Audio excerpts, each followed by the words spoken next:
So, you want to be a real estate investor, but where do you start? How do you know what information and sources to trust? That's where I come in. I'm Jonny Cattani, and this is the Investor Relations Real Estate Podcast.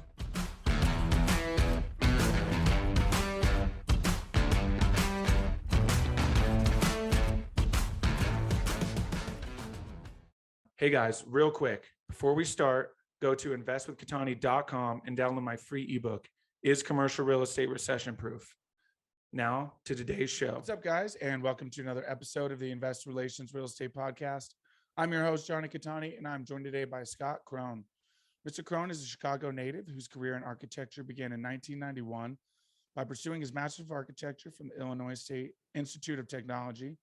While obtaining his degree, he also worked as a project manager for Optima Inc. During his time at Optima, Krone's responsibilities included such notable projects as the 400-unit Cormandel in Deerfield, Illinois, the 480-unit HedgeRow in Winnetka, Illinois, and the 51-unit Optima Center Wilmette in Wilmette, Illinois. In 2012, Krone founded Coda Management Group, a firm who specializes in managing real estate assets. Since its inception, Coda has managed a wide range of real estate, including multifamily homes, retail, commercial warehouse, multi-use flex, athletic spaces, and self-storage. Currently, the platform investments is in excess of $70 million, consisting of self-storage assets.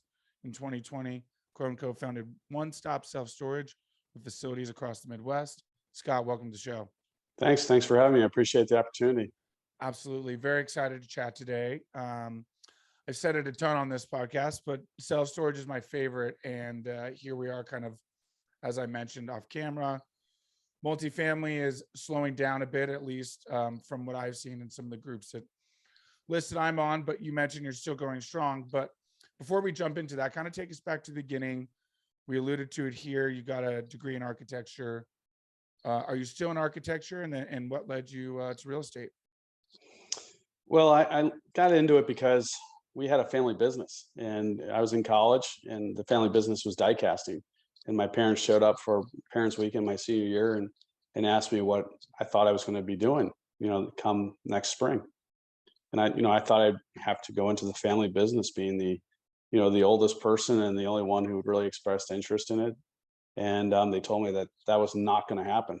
That and at first I was like, man, did I piss off Grandpa? Or what happened? And they told me they were selling the business, which really just rocked my world, because for 21 years, that's all I knew was that family business. And my parents suggested I get into, begin pursuing my architecture again. I did it in high school, but because I wanted to do more than just architecture in college, I wanted to pursue sports as well. I thought I'd close that door, but there was new programs that allowed people with non-bachelor's degrees in architecture to get a master's in architecture. And that's how I began doing it. So I had a month off from school and went enrolled right into my graduate program. And shortly thereafter, I got connected with a professor who was a developer, an architect, and a contractor. And I was his TA. And so since I was the only one who could read and write in the program, because of my undergraduate in non-architecture, he put me on the development side. And so I got to work on it during class on the architectural side. And then when I was not in class, I was working in his office on the development side. So that's where I really learned the ins and outs of development over that course, that 6 years. Wow, that's awesome. And so have you been doing development since? I know development, especially now, is really big if you're willing to take on that risk. But have you always been in development? Always. Since I started in 91 and learned development, and when we started Coda in 98, development has always been the backbone of what we've been doing. And so this year was the first time we bought an asset where we didn't really have to do any construction. I mean, we're putting up a entry code access and an electronic gate, but that's about it. I mean, that's the smallest amount of construction that we've ever done. So that was our first facility, but everything else we look to either develop new self-storage or to expand self-storage, or look to see how we can improve it. That's awesome. I love that. And especially, on the development side, a lot of great yield, obviously, for investors, for you guys as well. What are some things you guys, you obviously focus on the Midwest. What are some things you guys look for when you're going in and looking for areas to develop? Well, there's a few things. First thing we always focus on is the demographics. Is the market expanding? Does it have strong demographics in terms of population, in terms of growth, and also what's the relationship with saturation of how much self-storage is already there? So we're looking for these pockets that are underserved. We always like underserved markets that we can go in and capture that. And then the next thing we always look for is what's the zoning. We're doing one in Michigan right now where we're in the process of rezoning it. We've gotten it rezoned to commercial. Now we just have to get the special use for self-storage. And so that hearing is happening this week, actually in the next day or two. But then we're working on another facility in Ohio, which is already zoned for it. And so, we can just come in and we can submit for permits and begin developing. So those are the things we look for. Awesome. And what's that process like to get it rezoned? Is it pretty complicated? I wouldn't say complicated, but I think the better question is, what's the motivation of the local municipality? I mean, we've done 3 that have taken a total of 2 months, and that was because they have to do notices and then schedule a meeting and then schedule the next meeting. So the minimum amount of time as possible was 2 months, and that's pretty uncommon.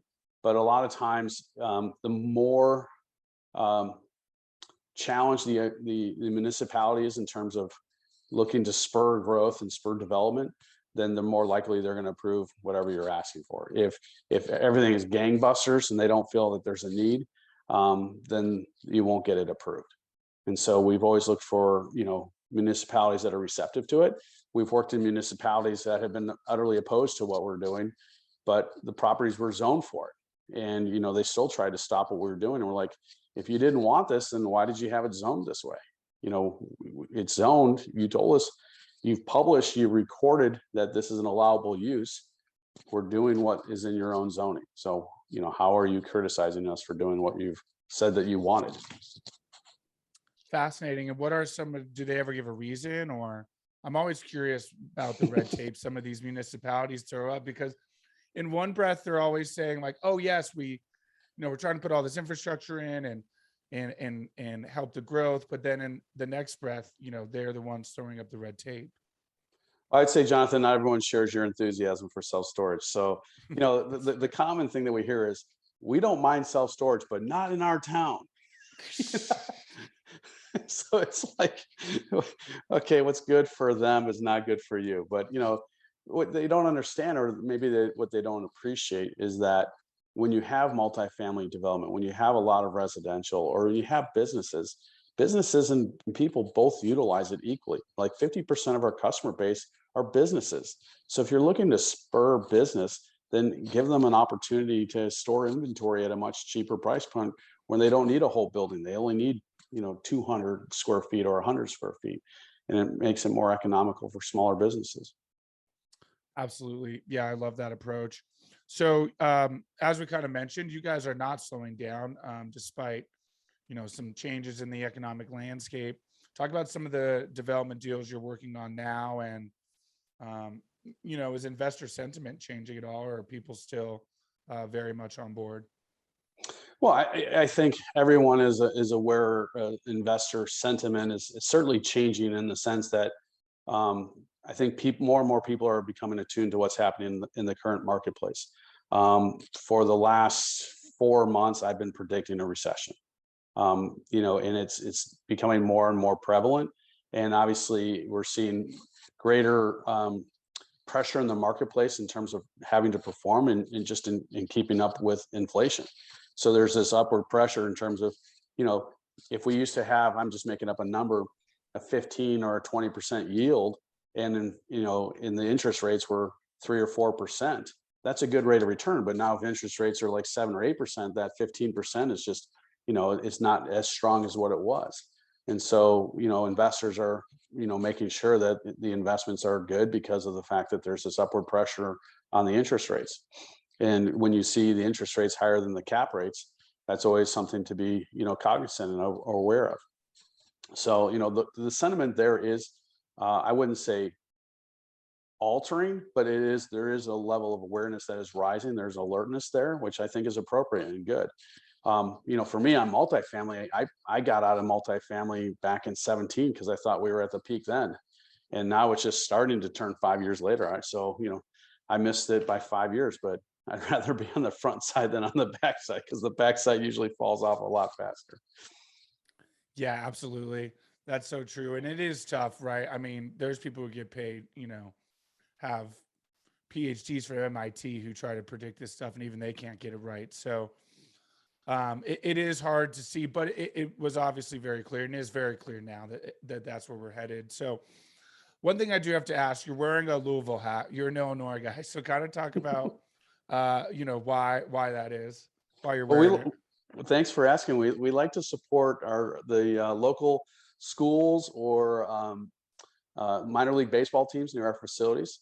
So this is the University of Louisville, and I also have a Louisville bat, which I think is a great name for that team. But we're developing a new facility just a couple blocks from the Louisville Stadium, so it's actually halfway between the bats and the university. So, shout out to both programs there. Awesome. I love that. In our college towns, is that a place where you guys will typically look in terms of kind of fitting all those economic needs that you have? We don't specifically say, hey, it has to have a university in it, but it just so happens like Milwaukee has Marquette right next to it. Our Dayton is the University of Dayton. We have University of Toledo in our Toledo facility, University of Louisville near our Louisville one. So in each of those cases, there typically is a university close by. Our one in Michigan, the closest ones are Eastern Michigan and University of Michigan, but they're still like an hour away. So not as close as we'd like, but the demographics were still very strong. That's why we bought that facility. Awesome. I love it. And I assume that college students are not nearly as rough. Student housing is definitely a tough asset class because you're dealing with, young kids. They're hard on stuff. What are they like in terms of, tenants essentially for self-storage? Well, they're not as sticky. I mean, they have a definitive in and out date, when school starts and when school ends. So, they're not as sticky as our other tenants, which, we'd like to see them last more than 3 months. But that's the cycle of where they are. But, during that period of time, they don't really do anything because they're not there, right? They go home, they come back one time, and then they take their stuff. So they're a little bit easier. Yeah, that makes sense for sure. And so what is that like in terms of kind of filling in that gap? Well, again, that's where we market to businesses and residents. That's our main focus. But if we can, we always look to help people. That's our main objective within one-stop self-storage, is to solve people's challenges. And ultimately, that's why everyone is picking self-storage. It's not like they're going to say, hey, I really got to go have a self-storage unit today, but they're addressing a challenge in their life where they need to overcome something. And self-storage offers them a temporary solution to a problem. And so that temporary solution might be 2 months like a student, or it might be 2 or 3 years until they, save up enough money, or you make enough money that you get a bigger apartment, whatever it may be.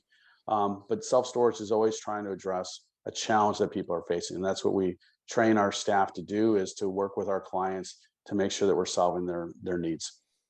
Absolutely. I love that. And kind of along those lines with the staff, are all of yours, do you have someone on site at all times with all of yours? Is there a mix between some automation? What do you guys typically go for there on the management side? Our bigger Class A facilities, we have someone on site, just because of the fact that there's so much more variation and options within our product type.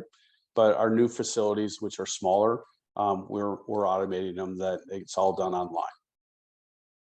That's awesome. And I'm sure there's a lot of really great software out there for that, as you kind of develop it. And so are you guys having issues as you're developing, are you bringing in supplies wholesale since you've been on the development for so long, or is there a bit of a struggle still with, locking in pricing for supplies? You mean in terms of boxes and packing tape and that sort of thing? No, just things. No, like actually building the facilities, like the Oh, the steel challenge and of all actually that. building them.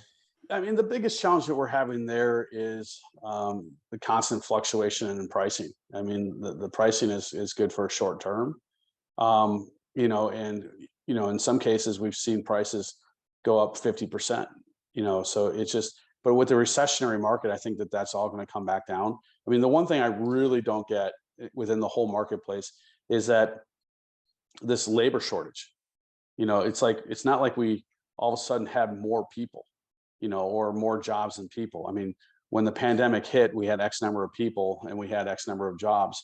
Maybe some of those jobs changed, but then you should have people wanting to go back into the workforce, but it doesn't seem like as many people are going back into the workforce. But that's a statistic that I don't understand. But I think as the recessionary markets hit and there's more pressure to actually not have the programs from the government to help us out, more people are going to be wanting to go back to work. Yeah, absolutely. And, unless they, took the time to develop a new skill or go back to school or something like that, they're going to have to go, kind of back to those trades and into those, kind of manual labor markets. So it will be interesting to pay attention to that as we move forward for sure. But ours are not even manual labor. I mean, our construction site has always, we've employed, not one of our job sites shut down during construction during COVID. Oh, And wow. we didn't develop one incidence of COVID on any of our job sites. People got COVID and said, "Hey, I can't come." And we just said, "Fine, when you're better, come back." But we had 4 job sites all running. So we kept all the construction going during that period of time. But I'm also talking about like sales staff. I'm talking about, like those sorts of jobs, which is not manual labor. The only difference I think on the construction side is that we see a lot of people that are first generation here in the country. And, it's an easy way into the American dream, because if you're a skilled trades person, you can make a good living, in construction. But whatever happens between first generation and second generation, it's the second generation that goes off to college and doesn't want to go into the trades. That's what we've been seeing in my 30 years of construction. Interesting. Yeah, that's a very fascinating observation for sure. And so you mentioned that you think more people will go back into the skilled labor though? I think so, because you can make good money doing it. There's plenty of jobs, but if what we're also seeing is that there's a time now that where people are just inflating the price because they know that they can. And when there's not that ability to just inflate the price, then it's got to equal out. It's got to balance itself out. I mean, we're already seeing clients in we develop and build in non-self-storage as well. And we're seeing people pull back because they're just like, I'm just going to wait until the prices normalize. Everyone's recognizing that the prices are high right now. Yeah, absolutely. Things are definitely inflated. And it will be interesting as we move forward, to see where the give is, the kind of the give and take, and when it plateaus and what starts to fall first. Certainly, especially on the construction side, because, right now that's what a lot of, that's what's happening a lot in commercial real estate, is the development. A lot more people getting into that, because that's where that yield is. Especially 6-8 months ago, there was, I think, a bigger push into development. Did you kind of see the same thing? Absolutely. But I mean, it's interesting to see what this administration was going to do, because part of it was that, they were talking about taking 1031s off the tax records. And then they were also talking about penalizing the IRAs that were invested in real estate. If you do those two things, development stops. I mean, those are the major investment. I mean, there's billions and billions of dollars invested in just those two vehicles. And if the government had taken those away, it would have just killed development. Now, the only thing that's impacting development is how much the interest rates are going to go up and how much they push it. So that's when I think we'll begin seeing a slowdown in development, is when the interest rates begin to really creep up. Do you see that continuing forward for the meantime? I do. I mean, what they don't quantitative easing. They can't keep printing money. So the only way that they can try to pull this thing back is raise the inflation to stop the massive inflation going on. And so, they're not really implementing too many other techniques in order to, address the recessionary market. Yeah, I completely agree. As in, they're really not doing anything else at all. So what, you guys are obviously developing, obviously, Class A, you do a lot of repurposing, old like big box stores. What does the future look like for you guys? Are you going to start packaging these together, selling them to REITs? Have you already started doing that? What does it look like moving forward for you and your team? Yeah, the concept from the beginning was always to develop a portfolio of these assets and package them as a cluster to REITs. But we're also working with a self storage mastermind that can, we're at 8 facilities right now, and we have more on the board, so call it 10 or 12. But we have other groups that we can work with that we can easily put together 20 facilities, and so that would be nice for a mid-level REIT to come in and take over the whole package. That's awesome. Is that Scott Myers? It is. Awesome. Yeah, I will be out for the Academy in Orlando in next month. Well, about 3 weeks from now. I'm not sure if you're going out there. Probably I don't not, go. but I don't go to the academy. This is just a mastermind of operators who already own facilities. okay. Okay, that's right. Yeah, they have like the 2 tiers, right? And then Scott Lewis kind of leads this one, right? That you're part of from Spartan. Yes, Scott Lewis, Scott Myers, and myself are. I mean, Scott Lewis and Scott Myers are the two main core, but then they've asked me to come in and also help in terms of leadership and transformation and stuff like that. So that's where I add value to them. Awesome. I love that. Yeah, it seems like a great group. Really kind of the group for self-storage. So I'm really looking forward to the academy and kind of really getting in and forwarding my knowledge, and then hopefully getting into a deal. I've got some capital that's ready to go for sure. So definitely looking forward to getting a deal done. As we kind of wind down here, though, I do have 5 questions I ask all of my guests. It's the final 5. So we'll jump to those. First question: best advice you've gotten from a mentor? Well, I've had 2 main mentors in my life. The first one was my professor, and the second one is a gentleman. His name is Dr. Nito Cobain, and he's really helped me grow my business from, let's just say, a niche, small market company that was deal to deal, and then looking to how to grow that company beyond. And what he gave me was, are you selling yourself or are you selling your business? So it was like focusing on creating a product and changing that product that is something that I can sell at a later point in time, as opposed to always relying upon the next deal.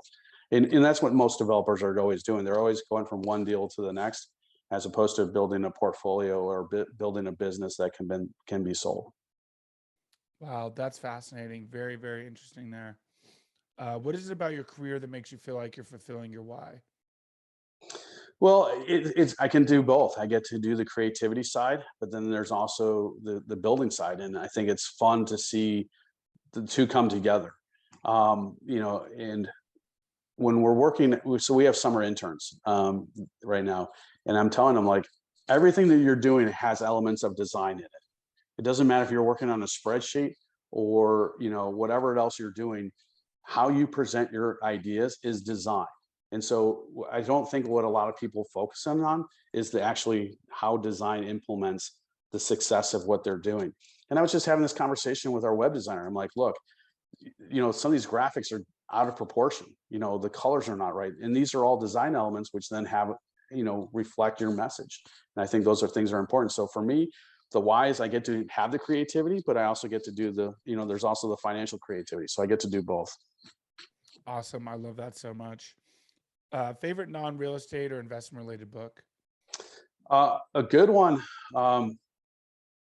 Well, there's 2. I'm blanking on the title right now. I'm in the middle of reading it. The one is The Road Back to You by Ian Morgan Krone. I don't know how it's pronounced. But it's about the Enneagram, and it teaches you about yourself and others. And it's really done wonders in our office, because everybody goes through it, and then we can better understand how people make the decisions that they do, and how to communicate so that they can effectively hear you. So I've learned how to change my communication style based upon what other people's Enneagram type is. And the other one is, I wish I could recall it, but I'll send it to you, and perhaps you can put it in the notes. But it's a great book about understanding your true self and coming back to that place of your true self, as opposed to the false selves that we put up in order to present things to, society in the world, in order to, protect ourselves. But in reality, it's a false self. Wow. I love that. Sounds like you're really, anything particular that triggered focusing so much on your inner self? Well, I began a 2-year program of leadership and transformation. And in order to be an effective leader, you first have to look at yourself. And so that's what the program begins with. And there's long periods of times where, we have silence and solitude almost on every single retreat. So I leave Saturday or Sunday afternoon, and I get to work on Tuesday afternoon, and we'll spend, from Sunday night to Monday morning in solitude, and then all Monday afternoon is in silence and solitude as well. So it gives you a lot of time to reflect and unplug and just really focus on what we're trying to accomplish during that retreat. Wow, that's incredible. If you could have any superpower, what would it be? Flying's an easy one, right? Yes, I mean that's mine for sure. That's the coolest one. Maybe a rewind button. Ooh, nice. I'm like, I wish I could do that differently, right? Absolutely. Now that I see it, I think that would be a good one, is a rewind button. Awesome. Yeah, absolutely. I couldn't agree more. Cool. Last one. What's the best way for people to get a hold of you and learn more? Well, I appreciate it, Jonathan. So if people do reach out and they mention this show, we would like to give them a couple different tools on self-storage. One is a feasibility study of why we chose to do our project in Dayton, Ohio. And another one's a self-storage analyzing tool. And so it has all of the formulas already built into it. You can just put your assumptions and it will tell you if it's a good or deal or a bad deal. And so we will send both those out, but you can get hold of us at info@Coda, CODAMG.com. That's info@CODAMG.com. Awesome. We will link that in the show notes. Scott, I can't thank you enough for coming on. This has been awesome. I appreciate it. Thanks for having me. Absolutely. Hey guys, thank you so much for watching today's episode. I hope you really enjoyed it. Listen, I know it's cliche and you hear it all the time, but please don't forget to like and subscribe to the channel so you know when the next video is coming out. Even though this is technically a daily podcast, you know it's coming out the next day. We have a ton of content coming your way. So please like and subscribe. It helps a ton. Leave comments. Would love to know what you guys think. And we will see you on the next one. Thanks so much.